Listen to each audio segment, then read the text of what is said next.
What's going on, you guys? It's your boy Three Stacks in this thing, baby. What? All right, so today I'm gonna be talking about how viable Cosmos can be for this format, because the deck is actually back at full power. There's nothing that's hindering Cosmos now from going back to the original glory that they formerly held, and I think that even when Dark Destroyer was at 1 and at 2, the deck was still viable. But you have no idea the possibilities now that he's at 3. All of the combos that you can do, all the boards that you can make, the OTKs, oh, it's just insane. Okay, so here's why I think, for one, because it's not just the viability about Cosmos, but I'll also tell you why I think they're gonna be just like such a powerful and dominant force for this format.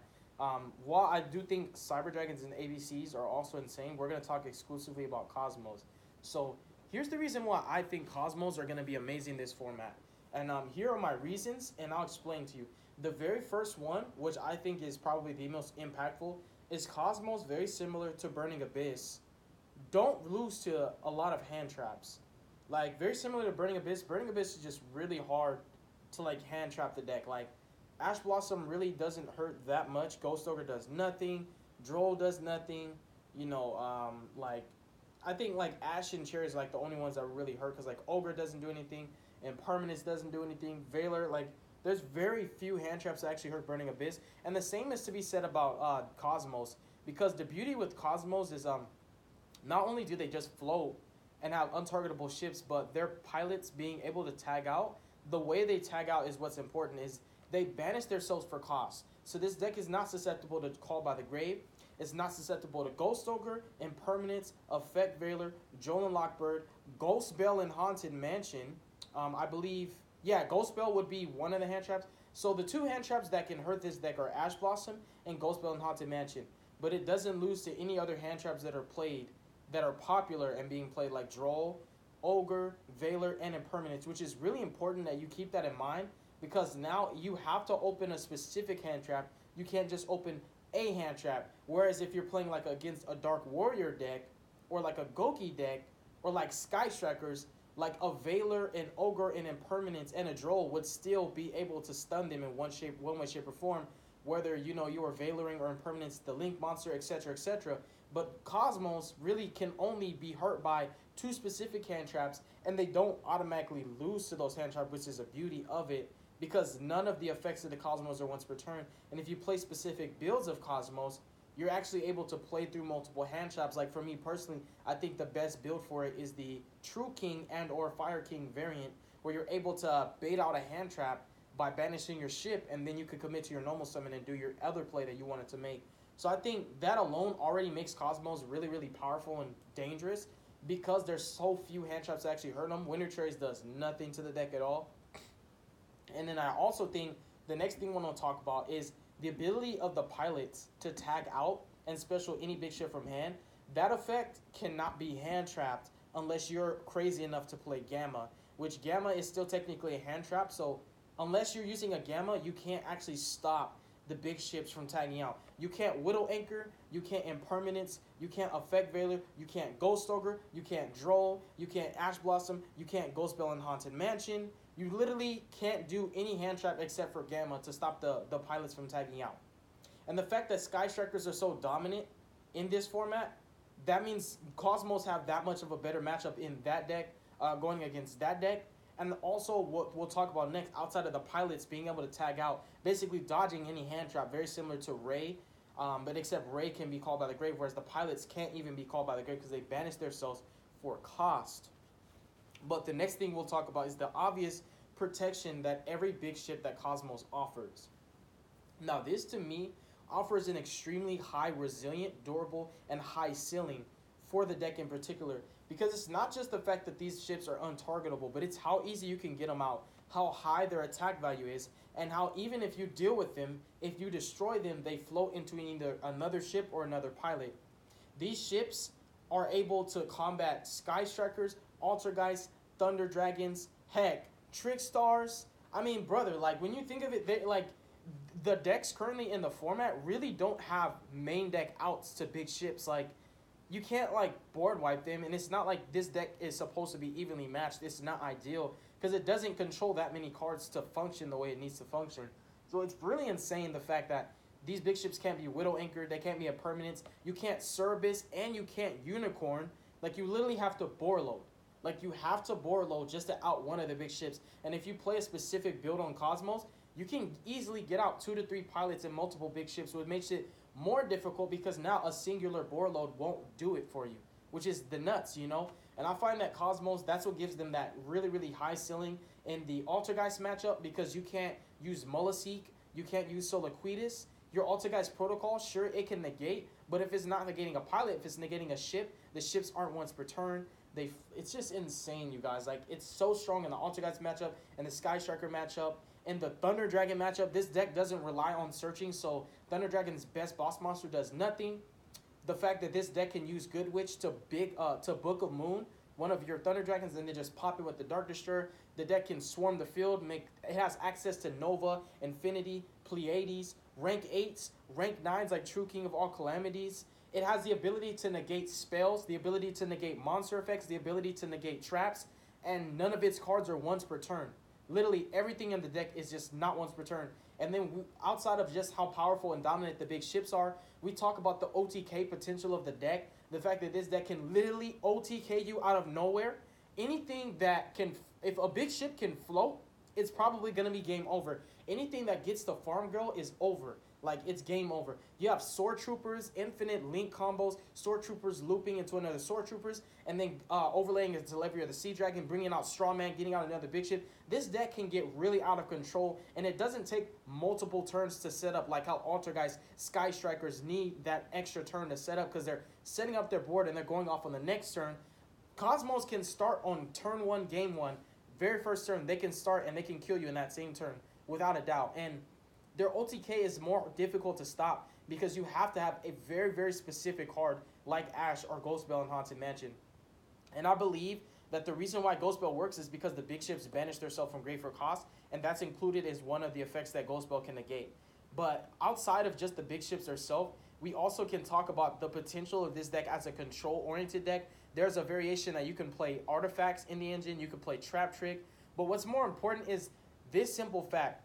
Cosmos not only can OTK and swarm the field, they can also build boards with multiple disruptions. They can summon cards like Slip Rider on your turn to pop your back rows. They can summon cards like Dark Destroyer on your turn to pop your monsters. They can summon cards like Dark Eclipser and Dark Lady, which negate your traps and it's not once per turn, and negate your monster effects, and she's not hard once per turn. So it can get really out of control, and even Dark Planet, which is not a popular choice, but the fact that Cosmos have archetype-specific cards that can negate spells, traps, and monster effects, so they have everything a control deck would need, and a very, very easy-to-manage field presence that kind of allows itself to build up in snowballing effects, and also the fact that they regenerate, recuperate, and recover really, really fast, and that it's really hard to crack their boards. It's really hard to break their boards because these ships are no joke, brother. They're really no joke. It's not just the fact that they can't be targeted. It's like, if you get rid of it by destroying it, it's just gonna go into another ship, and you still have to get over that. And at the end of it, it can just end on a Dark Lady and still negate your cards. It's insane. Like, this deck is crazy. And then we talk about the archetype specific trap known as Cosmojo. This card is no joke either. It's always a 2-for-1 interaction because what it does is basically destroys a Cosmo, and banish is a card on the field or the graveyard. That effect does not target and it does not destroy. It completely ignores so many resilient and protection-like effects that a lot of popular cards have these days.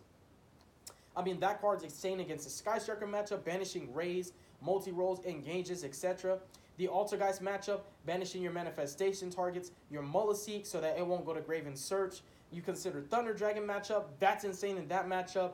Cosmojo is really strong in the Trickstar matchup as well. You can banish the reincarnations. They're one of Lilybell. Banish their monsters. You can get over Boar Loads and Boar Swords. It's just so bonkers. And every time you resolve Cosmojo, you're popping a big ship. So Cosmojo will not only banish any card you needed to from the grave or the field, and it doesn't target, so they can't be like, oh, since you're banishing this face down, I chain it, because it's already resolved. You can't chain in the middle of a card resolving. It's insane. So, like, they can't dictate what you're going to actually hit, so it's just really, really hard to counter that card.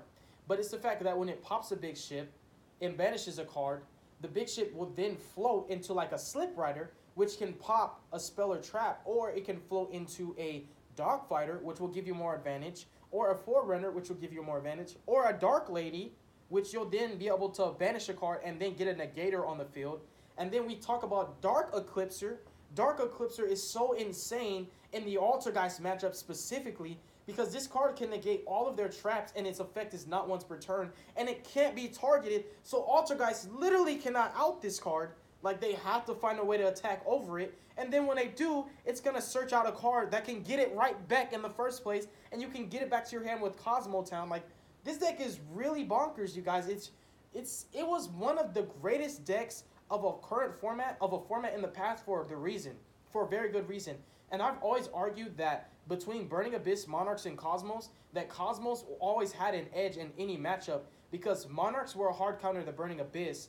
And Burning Abyss also were like really strong against Monarchs because they main deck spell and trap removal, and when you can get rid of their domain, Burning Abyss could pretty much just OTK you. So Burning Abyss and Monarchs really had like this kind of this skill that kind of teets and tot. It's like a titter-totter kind of, like it went back and forth, but Cosmos were like defining in that format where they were a dominant force that didn't have a bad BA matchup and didn't have a bad Monarch matchup either. BAs and Monarchs had ways that they could deal with the big ships, but Cosmos were that deck that was really, really strong in either matchup, whereas Burning Abyss or Monarchs had downsides in other matchups. And Cosmos have just been a really, really dominant and powerful deck, and it lost a lot of power when Dark Destroyer went to 1, and if you notice, that's the only card that Konami hit, and it's for a good reason. Dark Destroyer is absolutely the best card in this archetype, and with Dark Destroyer being at 3 and not 2 but 3, the possibilities for this deck are just as numerous as they were in the time of its prime. The only difference now is hand traps like Ash Blossom and Ghost Bell exist, whereas before there really wasn't a solid way to stop the big ships from floating. So it's a little bit more balanced now, but if it weren't for Ash Blossom and like Ghost Bell, this deck would be more bonkers than it already is. So in my opinion, I think that Cosmos are not only an insane and ridiculously powerful strategy, but I also think that they're a really good meta call. They're really strong in this current format because they don't have a bad Thunder Dragon matchup. They don't have a bad Altergeist matchup. They don't have a bad Sky Striker matchup.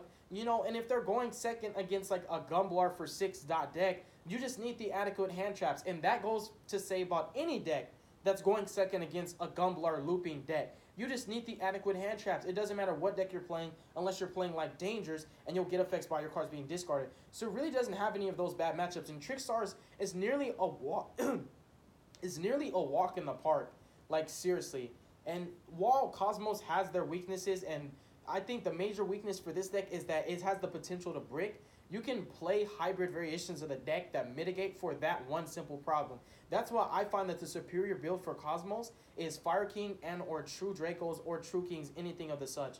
Because anything that can pop a big ship in hand is nuts. When you're able to get multiple pilots on the field, that's when this deck functions at its best. So yeah, I think Cosmos are going to be great this format. I think that if people pick on if they pick up on it fast enough, Cosmos can easily see more competitive play. But my hope is that the deck continues to be slept on so that we don't have to worry about Cosmos being hit on the ban list again.